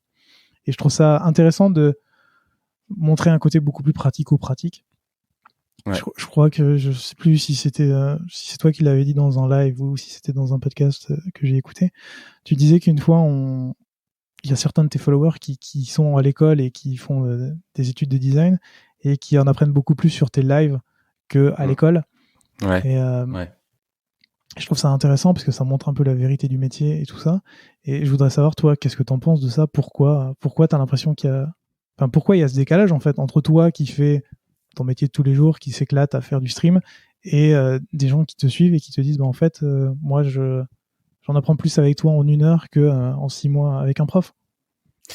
Déjà, ouais, c'est rigolo, mais un peu triste quand même, tu vois. Mais ce matin, j'ai eu une notification de YouTube, vous avez un nouveau commentaire sur la vidéo où je parle des couleurs. Vidéo que j'ai faite complètement à l'arrache le lendemain de mon déménagement parce que j'en avais marre de pas faire de vidéo. Je l'avais presque pas préparé, la vidéo. Et le commentaire, c'est exactement ce que tu as dit ce matin. C'était putain, mais j'en ai appris plus dans ta vidéo qu'en une année de cours. Je fais, mais comment ça? Qu'est-ce qui se passe, tu vois? Et du coup, c'est un peu triste. Et comment je l'analyse, ce truc-là? Je pense que, déjà, c'est parce que, je suis pas généreux, j'ai pas le mot, mais tu vois, moi, je donne les choses gratuites. Je suis dans une philosophie de, voilà, je donne gratuit et ça me reviendra en positif d'une autre façon, voilà. Donc déjà, il y a ça. Donc forcément, quand tu reçois un contenu gratuit, et que tu compares à une école payante, je sais pas combien d'euros, forcément, t'es biaisé. Donc ça, première chose. Mon contenu, il survole pas mal de choses quand même. C'est plus une question d'impression parce que c'est bien condensé, c'est moderne, c'est packagé en 10 minutes. Donc je pense que le premier biais, c'est ça. Le deuxième truc, c'est qu'aussi, moi, j'ai zéro friction. C'est-à-dire que je veux parler d'un truc, hop, je lance la caméra, j'en parle, je l'envoie. Il y a des erreurs, il y a pas d'erreurs, il y a personne pour juger. Contrairement à une école ou une formation plus classique où t'es prof, tu crées tes supports, tu apprends à être prof, t'es embauché dans une école, t'es là depuis 3 ans, 2 ans, 4 ans, et puis forcément à un moment, l'effort que ça demande de mettre à jour tes supports, tes contenus, tes exercices, c'est un enfer. Je veux dire, c'est impossible d'être prof et dans le métier en même temps. Et dans le métier, toutes les semaines, il y a un nouveau truc. Ce qui fait que maintenant, des formats comme Twitter ou Twitch sont même beaucoup plus adaptés des fois que YouTube, tellement ça change vite, tu vois. Et alors, j'imagine même pas si moi j'étais prof, si je devais mettre à jour des exercices et un cours, c'est impossible en fait. Donc je pense que c'est le deuxième problème aussi de tout ça, c'est qu'aujourd'hui l'accès à l'information avec Internet, elle se fait, comme je l'ai dit dans mon premier point, de façon gratuite sur certains supports, et elle se fait de façon instantanée aussi.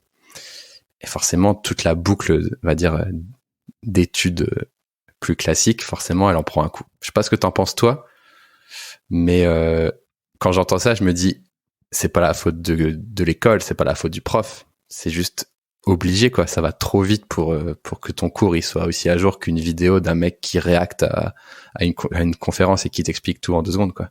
Ouais, je suis d'accord avec toi, et puis je pense que ça dépend des écoles, parce que je pense qu'il y en a qui sont beaucoup plus ancrés dans le métier et qui en ont fait leur spécialité, mais t'en as encore beaucoup qui sont un peu à la traîne ou encore dans l'ancien modèle. Enfin, mais d'ailleurs, si je peux rajouter un truc pour pas que mon propos soit incomplet, tu le dis, ça dépend des écoles. Évidemment, tous ceux dont l'école est très bien, ils ont pas mis de commentaires, évidemment. Et aussi, comment dire, il y a des écoles qui sont basées sur l'alternance. Et moi, quand des étudiants ils me disent, tu me conseilles quelle école? Je leur réponds tout le temps, j'en sais rien parce que je suis pas allé à l'école depuis 10 ans et toutes les formations ont changé. Par contre, mon seul conseil, c'est choisir une formation avec de l'alternance parce que le syndrome de avoir l'information en direct quand tu réactes à une vidéo, ça ira plus vite que d'attendre que le cours sorte. C'est exactement la même chose que t'as été à la machine à café avec un mec qui bosse depuis 10 ans et qui te dit « Ah, bah ça, c'est pomme alt G, ouais, je le sais, bah, je fais ça tous les jours. » Ça ira toujours plus vite que d'attendre ton cours. Et du coup, c'est le même syndrome. C'est-à-dire que l'alternance, tout le monde dit « J'ai appris plus dans mon alternance qu'à l'école. » Bah, c'est le même syndrome de « J'ai appris plus dans ta vidéo qu'à l'école, en fait. » Donc, c'est sur le terrain, en fait. C'est des gens du terrain qui te parlent au final, tu vois. Puis c'est vachement un métier de pratique aussi, dans le sens où tu peux faire des designs dans ta chambre ou en école, mais en fait, si tu le confrontes pas au monde réel, ok, tu vas peut-être en école avoir une note, mais ce qu'on disait encore tout à l'heure, tu designes pour des utilisateurs, et en fait, tant que tu te confrontes pas à cette réalité-là, tu peux pas. Mais c'est exactement ça. En discutant avec toi, je me dis, mais en fait, c'est la même remarque que quand tu finis ton année, tu dis, ah bah, dans mon alternance, quand j'étais à côté du gars, j'ai appris plus qu'avec le prof, quoi. Bah, c'est le même syndrome, en fait. C'est-à-dire que tu parles avec un pro qui bosse vraiment tous les jours versus un enseignant qui, a beaucoup d'étapes avant de t'amener les infos et peut-être aussi des infos qui peuvent périmer parfois. Donc, c'est assez difficile d'être prof dans cette condition-là, quoi. Donc, privilégiez les alternances, les amis. C'est toujours bien. Yes. J'ai un dernier sujet que j'aimerais bien aborder avec toi qui est ce qu'on pourrait dire un peu comme de l'alternance, parce que tu te gères tout seul maintenant, tu es devenu freelance il y a très peu de temps, tu as décidé de passer au 4-5e, et donc je te le disais tout à l'heure, tu fais des lives de ta façon de travailler, que je recommande aussi, parce que ça te permet, moi je sais que des fois je suis tes lives, et comme ça je vois comment tu travailles, ça me permet aussi de confronter comment moi je travaille. Donc, tu vois, j'ai ta maquette d'un côté, ma maquette de l'autre, et je suis en train de me dire, ah ouais, lui, moi, je fais comme ça. Ok, on est sur des sujets différents, mais tu vois, c'est intéressant à suivre.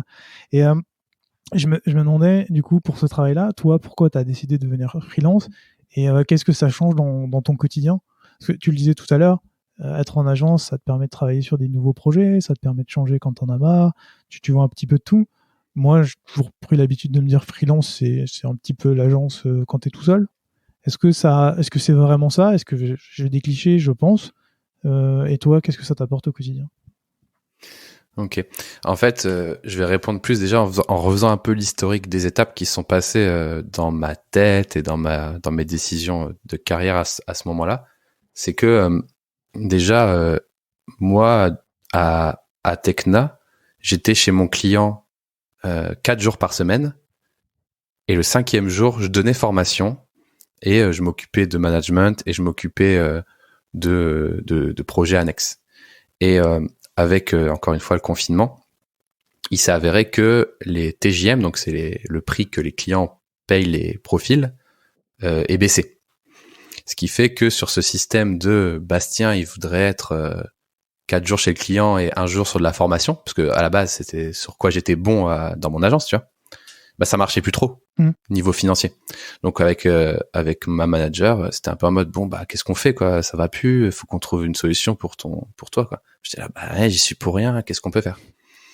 Ça c'était dans un coin de ma tête et c'était pas hyper agréable on va dire. Parce que du coup je faisais des formations en visio mais tout en sachant que ce serait pas rentable, enfin tu vois, c'était un peu cette ambiance là. Et ce qui s'est passé c'est que du coup Micode m'a invité sur son émission à Underscore.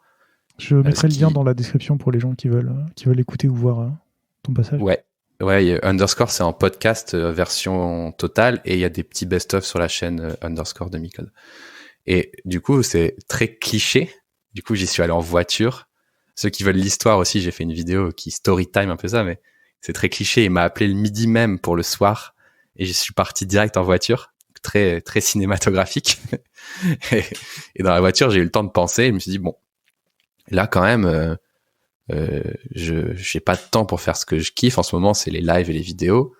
Je gagne assez d'argent. Voilà, je vais pas non plus mentir, je gagne assez d'argent. En plus, cette année, j'ai rien dépensé, quoi. Avec le confinement, c'est un truc de fou. Et je me suis dit, mais en fait, ce que je kiffe, ce serait d'avoir du temps libre pour, au lieu de faire des lives explosés de fatigue à 18h30 le soir, peut-être avoir un jour de libre où je fasse des formats en journée et puis commencer à devenir peut-être, comme tu disais au tout début, YouTuber, streamer plus officiellement. Et j'ai cogité de ça sur la route. Après, j'ai fait l'émission Underscore où il y a eu pas mal de questions autour de ça aussi. Du coup, là, j'étais en mode, ouais, je suis en train de me mind blown tout seul. L'alignement des planètes. Ouais, en plus, bah, quand j'ai fait 2 heures de voiture tout seul, tu sais, t'as le temps tu regardes la route, et là, t'es dans tes pensées, tu vois, genre, ce genre de moment, tu vois. Et en revenant, je dis, ok, bah, en fait, je veux être au 4/5e. Pas pour être freelance à la base. C'était pas mon idée de dire je veux être freelance, tu vois. Mais pour avoir du temps. J'appelle mon agence, mais limite le lendemain, tu vois, c'était vraiment en mode, ils me disent, ouais, ok, en vrai, ça peut être une solution, nous, ça nous va, en plus, toi, on voit que t'es passionné par ce que tu fais à côté, on veut te donner la chance de pouvoir faire et tout, machin. Donc, évidemment, il n'y a pas de secret, hein, pour ceux qui demandent, si vous êtes freelance, enfin, si vous êtes libéré un jour, évidemment, vous devez pas voler les clients de votre agence, ça, il n'y a pas de secret, donc c'est pas le but. Et du coup, je me suis mis en freelance aussi pour, dans ma tête, officialiser le truc, tu vois. Mm-hmm. Parce que je me suis dit, ok, j'ai des abonnés, j'ai des followers, j'ai une reconnaissance dans le métier. Je me suis mis freelance pour un peu apprendre à m'autogérer et un peu apprendre à officiellement être Basti UI, tu vois, une entité à part. Et tout ça vient aussi du fait que tous mes amis me disaient depuis des années, deviens freelance, Bastien, t'as les compétences pour, t'auras une meilleure journée, t'auras un meilleur salaire, t'auras des meilleurs projets, tu verras, t'auras tellement de projets, tu pourras choisir et tout. Et moi, je répondais tout le temps depuis des années, ah ouais, non mais moi c'est pas pour moi, j'arriverai pas à m'endormir le soir parce que je vais penser à est-ce que j'ai assez gagné pour partir en vacances, est-ce que j'ai vendu assez cher, est-ce que je vais être en galère, enfin tu vois, tous ces trucs là qui dans ma personnalité, je suis pas anxieux, mais dès qu'il y a un truc comme ça, je vais y penser et j'aime bien avoir l'esprit libre quand à 18h ou 19h, la journée est finie. Comme je suis en agence, je sais que c'est cool, tu vois. Je reviens le lendemain sur le projet. En étant freelance, il y a une genre de course effrénée à l'infini, tu vois. et même si du coup je suis freelance pour juste mon vendredi de libre, je le ressens déjà, tu vois. Donc j'ai bien fait d'y aller doucement. Donc voilà un peu mon passif avec pourquoi je voulais pas être freelance tout de suite. Et là, je suis freelance, du coup, pour, entre guillemets, officiellement commencer à déclarer ce que je gagne quand je fais des trucs sur YouTube, ou officiellement déclarer quand j'ai des dons sur Twitch. Alors, je vous rassure, j'ai pas des sommes increvables. Je suis sûr même que ce serait même pas déclaré par certaines personnes, mais je veux m'entraîner justement à voir ce que c'est d'être freelance, tu vois. Donc aujourd'hui, je suis pas freelance pour prendre des projets autres que mon agence, mais je suis plus freelance pour avoir un statut et faire le pas dans ma tête d'être Bastille. Faut surtout pas que je prenne des projets autres, parce que mon but de passer au 4/5e, c'est d'avoir du temps libre pour créer du contenu. Et si je remplis mon 4e jour avec du boulot, mon 5e jour, pardon, avec du boulot, ça ne va pas marcher. Pourtant, c'est ce que tu fais aujourd'hui, puisque tu es sur un projet où tu bosses à côté. Exactement. Alors, voilà, ce qui se passe, c'est que la course effrénée arrive. C'est que nécessairement, le fait d'être un peu connu, j'ai eu 2-3 personnes qui m'ont proposé des projets. Et le projet était cool, et la personne étant elle-même un créateur de contenu sur Internet, c'est Superflame, qui fait aussi, qui est connu pour pas mal d'imitations sur YouTube, mais qui crée des fictions audio, voilà, qui m'a contacté. Je me suis dit, bon, je vais tenter, c'est le moment ou jamais. Ce qui fait que là, je me suis déjà mis en overload direct à avoir du coup trop de travail. Et c'est là où je me suis dit, ok, si j'accepte ce genre de choses, je vais dire aux gens qui veulent bosser avec moi, ok, mais je peux streamer mon travail. Ce qui fait que du coup, je crée du contenu et je travaille en même temps. Alors évidemment, quand je fais ça, je te le dis vite fait, mais c'est pas ça qui est le plus intéressant, mais je fais une ristourne, je dis voilà, le devis, il vaut X, je t'enlève 20% si tu peux le streamer. Alors ça fonctionne pas avec tout le monde, puisque évidemment il y a des projets confidentiels, mais si ça marche pas, je lui dis écoute, moi j'ai pas de temps dans ma semaine, donc tant pis. Voilà. Après, ce qui s'avère être vrai, c'est que moi j'argumente dans le sens où je dis déjà, si je stream, ça peut te faire de la pub, si toi t'as pas de souci de montrer ton truc, et en plus tu peux avoir du feedback de 300 personnes de 9h à 18h sur le truc. Parce que moi, je suis, comme on l'a dit tout à l'heure, je suis pas le meilleur, mais je sais écouter aussi. Et coup, il y a un gars qui me dit, ton texte à droite, c'est pas compréhensible. Je fais, ah ouais? Bah ouais. Mais si j'étais tout seul, je l'aurais peut-être pas vu, tu vois. Et du coup, quand je le vends comme ça. Je le vends assez bien, je pense, voilà. Et du coup, c'est mon idée. C'est, si jamais je dois faire du freelancing en tant que tel, tu vois, c'est-à-dire vendre un projet, je prendrai que des mini-projets, je te rassure. Ce sera sous ce format-là, tu vois. Parce que je peux pas me dégager plus de temps, et aujourd'hui, je veux pas me dégager plus de temps. Et je veux garder aussi, comme on le disait, pour faire le parallèle avec les profs. Désolé les profs, je suis contre vous. Faire le parallèle avec les profs, je veux continuer à avoir la main dans le cambouis. Je veux pas devenir juste un vulgarisateur, je veux pas devenir juste un prof, je veux pas devenir juste un formateur, je veux pas devenir juste un youtubeur ou un twitcher ou un streamer, je sais pas quoi. Je veux avoir les mains dans le cambouis, et juste voilà, l'idée c'est de montrer ce que je fais. Et beaucoup de gens en plus avaient dit, quand est-ce que tu fais des vidéos sur un vrai projet et tout machin. Je dis les gars, c'est impossible, les gens veulent pas. Et là, comme j'ai un peu de chance d'être un petit peu connu, je peux commencer à proposer ce genre de contenu, et c'est gagnant-gagnant pour tous, donc c'est plutôt une chance inouïe, et ça, je crois que je m'en rends pas encore trop compte, mais c'est vraiment incroyable, je pense, de pouvoir faire ça. Il y a plein de gens qui doivent envier ça, je pense. Je te le confirme. Merde. Non, je te dis ça parce que je trouve ça, encore une fois, je trouve ça intéressant, parce que tu vois, t'as beaucoup ne serait-ce que t'as des designers qui bossent sur des projets qui pourront jamais montrer sur leur portfolio, parce que pour de multiples raisons. Toi, tu as l'opportunité de le montrer en live, d'expliquer ce que tu fais, d'avoir des retours, ce qui est hyper intéressant. C'est une chance. Ouais, je pense. Après pour remettre ça en contexte, ça fait depuis 4 ans que je fais des vidéos sans relâche, et qui ont trouvé le public, un petit public récemment.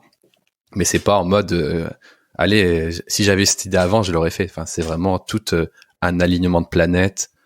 Covid-19, stream, connaissance, quelqu'un qui a vu mon live, qui m'invite. Enfin, tu vois, ça a pas été fait du jour au lendemain. Ça fait 3 ans que je suis présent 4 ans même sur YouTube, plus d'1 an sur Twitch, et je me suis fait repérer par quelqu'un, et après ça a un peu déclenché des choses, mais tu vois l'idée, quoi. Ouais, je vois. Mais petite parenthèse par rapport à, tu dis, j'avoue que ça donne des idées. dans la vidéo que j'ai faite qui raconte cette histoire qu'on vient d'évoquer rapidement, j'ai reçu pas mal de messages, beaucoup de commentaires et de messages privés. Ah, tu m'as donné envie d'être au 4/5e. Ah, tu m'as donné envie. Ça a l'air vraiment plus important de faire des projets perso. Ah, tu m'as donné envie d'avoir du temps libre pour faire de la musique. Ah, tu m'as donné envie d'avoir du temps libre pour me remettre à ça. Ah, tu m'as donné envie de temps libre pour être avec ma famille. Genre vraiment, c'était incroyable. Dans toutes mes vidéos, d'habitude, je dis, si vous êtes d'accord avec moi ou pas, vous mettez un commentaire. Enfin, tu vois, le truc, un petit call to action de vidéo. Là, j'ai juste rien dit. J'ai dit, ouais, donc j'ai fait ça et tout. Puis voilà, maintenant je passe au 4/5e. Coupe. Jamais eu autant de commentaires, tu vois, c'est un truc de fou. Les gens, ils se sont trop sentis, enfin, ça a trop parlé aux gens, je crois, et aussi à cause du contexte, tu vois, où on est un peu tous chez nous et on sait pas trop où investir notre énergie et tout, et je pense que ça a parlé à pas mal de gens aussi, et ça m'a beaucoup touché, du coup. Il y a pas mal de commentaires qui m'ont touché, ouais. Trop cool. C'est bien d'avoir Ouais. des feedbacks sur cette vidéo. Ah ouais, vraiment, ouais. Bastien, on arrive à la fin de notre discussion, et tu le sais, je pose cette question à tous mes invités, qui est de savoir si tu avais des ressources à nous recommander pour les gens qui nous écoutent, que ce soit des livres, des blogs, des podcasts, autres. Ouais, alors pour ceux qui nous écoutent, je suis très mauvais à cette question. C'est toujours la question qui me fait un peu paniquer. Même en live, on me demande souvent des ressources. Et je crois que Micode aussi m'a demandé ça, j'ai un peu paniqué. Et le truc, c'est que déjà, je lis pas trop de livres. Alors je m'en excuse, mais notamment les livres sur le design, je trouve ça pas ça top, encore une fois, parce que ça périme. Je sais pas comment le dire, mais même syndrome qu'un cours, en fait, c'est qu'un livre, ça va périmer. Après, il y a quelques bons livres qui sont très génériques, je sais pas comment on dit, sur l'UX, qui sont très bons. Mais encore une fois, c'est pas ma spécialité. Et ce que j'aimerais vous recommander, ça va pas être très original, vu tout ce que vous avez déjà entendu auparavant, mais c'est d'aller faire un tour sur Twitch. Vraiment, il y a une communauté qui se crée. Alors, elle se crée pas que autour de moi, parce que moi, je vois ma communauté qui se crée autour de moi, mais je vois l'effervescence que ça a. Mais je vois surtout le côté partage et communautaire, et je pense que si vous êtes designer, développeur, ou je sais pas, dans ton audience, si tu as beaucoup d'autres métiers, mais quelle que soit votre activité, allez faire un tour sur Twitch pour voir quelqu'un qui joue, ou pour voir quelqu'un qui travaille, ou pour voir je ne sais quoi. Il y a de tout. Et intéressez-vous un peu et commencez à parler aussi avec des petites communautés. Et vous allez vous rendre compte que il y a des choses incroyables qui se passent, aussi bien en tant que viewer que en tant que streamer. Et dites-moi des nouvelles. Voilà, ce sera ma reco qui fonctionne du coup pour pas mal de comment dirais-je, de métiers finalement. Et notamment en design, moi je vois de plus en plus de gens qui streament, qui partagent des choses, et même des toutes petites communautés. Moi j'ai streamé pendant plus d'1 an avec 20-30 personnes, quoi. Donc et c'était quand même super cool. Il y a des gens qui sont mes amis aujourd'hui que j'ai rencontrés comme ça, quoi. Donc c'est assez incroyable. Trop chouette. Ouais. Et du coup, dans la description, je mettrai les liens vers ta chaîne Twitch et ta chaîne YouTube pour ceux qui ne connaisseraient pas ton travail. Merci beaucoup. Pour aller voir. Mais voilà, Twitch en général. Je sais pas si t'es consommateur de Twitch, toi, Gauthier. Principalement de tes vidéos. Du coup, c'est un peu ça qui m'a mis à Twitch. Après, je regarde deux trois choses par-ci par-là, mais c'est vrai que un peu ce qu'on se disait, tu vois. Par exemple, moi, ce podcast, c'est sur mon temps libre, donc bah du coup, c'est pas durant ma journée de travail, c'est après. Ouais, bien sûr. Donc après, si je veux, toujours une question de temps. Ouais, bien sûr. Après, il y a des gens, beaucoup de gens qui le format Télétra Live là, il fonctionne. Les gens, ils mettent vraiment en fond. Ouais, mais... Ils sont avec moi dans l'open. Enfin, moi, je fais toujours la blague, rejoignez l'open space, quoi. On met une petite musique et puis on discute. Il y a des gens vraiment, ils mettent à côté, ils laissent tourner toute la journée, ils travaillent à côté, quoi. Bah, c'est ce que je te disais. Ouais, c'est tout neuf, hein, pour moi. J'ai dû en faire 2-3 à l'heure où on enregistre ça. Mais c'est vrai que c'est une expérience. Je pensais pas qu'elle marcherait aussi bien, et c'est mes formats où il y a le plus de monde, j'ai l'impression, en plus. Ouais, je pense que ça fait du bien aussi, ça te crée un peu de lien là où il y en avait plus aujourd'hui. Et puis je pense que, enfin, en tout cas, là, je parle pour moi, mais tu vois quelqu'un travailler, tu vois de nouvelles méthodes, tu vois ce qui marche pas, tu peux te remettre en question assez facilement, tu vois comment les gens interagissent, et ça fait du bien. Mais ça fait carrément fil rouge à toute notre discussion, j'ai l'impression, parce qu'au final, tu vois, on est arrivé je suis à Capgemini, je suis à Tecna, on partage, on fait ci, on fait ça, on fait des formations. Et puis on termine tout cela cette année en se disant que bah on a manqué d'interaction à la fois sociale mais aussi professionnelle, parce que y a pas mal de bonnes idées qui nous arrivent parce que on galère avec son collègue, on dit vas-y tu viens boire un café, et putain on fait putain elle est trop bien cette idée, en discutant d'autres choses. Et ça, je pense c'est ce qui manque depuis 1 an. Et c'est aussi le constat qu'on fait à Tekna, c'est que en tant que manager, on cherche des solutions pour remplacer ça. Et évidemment, comme je disais tout à l'heure, les visios, ça ne fonctionne pas. Parce que les gens n'ont ras le cul de se connecter à des apéros visio, à des trucs visio, machin.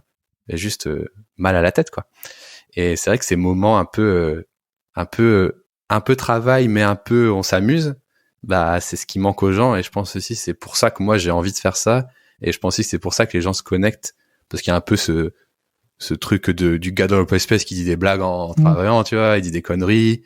Et il dit, oh, regarde ce que j'ai fait. Ah, ça me donne une idée de truc que t'as fait. Enfin, et c'est ça qui fait que la créativité et le fait qu'on travaille bien normalement en tant qu'humain, tu vois. Donc, je pense que c'est aussi pour ça qu'il y a un intérêt autour de ça et autour de Twitch en général, quoi. Yes. Ouais, j'imagine que si les gens veulent te contacter, on les renvoie vers Twitch dans les commentaires YouTube ou même sur ton Twitter. Ouais, tout à fait. Twitter, c'est pas mal pour les discussions de texte. Et après, si vous avez des questions plus précises, j'y réponds pas par message privé parce que ça me prendrait trop de temps, mais je vous invite, comme l'a dit Gauthier, à vous connecter sur un live, à poser votre question et du coup, moi, j'y réponds en live. En fait, c'est comme ça, je dis toujours, je préfère répondre en live, ça en fait profiter plus de monde. Bien sûr. Voilà, que prendre du temps en message privé. Et j'ai aussi un Discord, je crois, qui est présent sous toutes mes vidéos YouTube. Je le mettrai aussi en lien dans la description.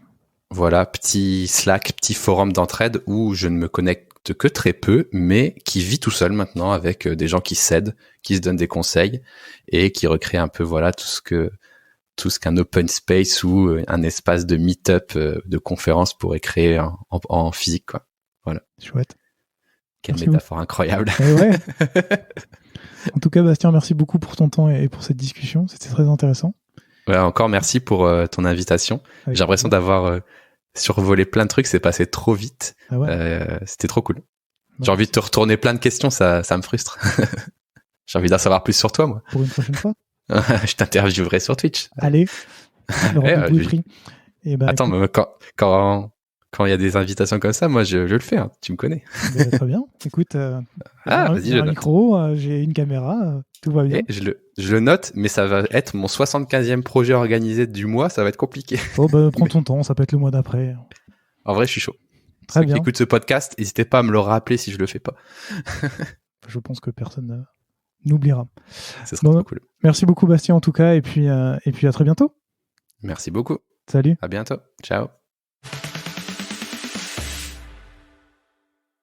Merci d'avoir écouté cet épisode jusqu'au bout. Si vous l'avez aimé, n'hésitez surtout pas à vous abonner sur votre application de podcast préférée. Vous pouvez aussi mettre 5 étoiles sur Apple Podcast, c'est ce qui m'aide le plus à faire découvrir l'émission. À très bientôt.